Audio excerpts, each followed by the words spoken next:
Okay, so this is a data extractor tool, and what you need to do is here in keywords box, you just need to write the keyword. Let's go with Saloon here.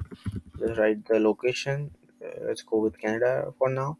And I have already entered the activation key here. That's why it is not asking for activation key right now. Just hit start extracting, and it will extract all the data from the map. And here you can see the keyword is hello, the location is Canada, and the company name, it will give website, phone, and email as well. It will give you all the emails that are listed on Google provided by the owner. And yeah, this is how one by one every second you will get one data from Google Maps. And let's say, and once it is done, this stop extracting button will be disabled.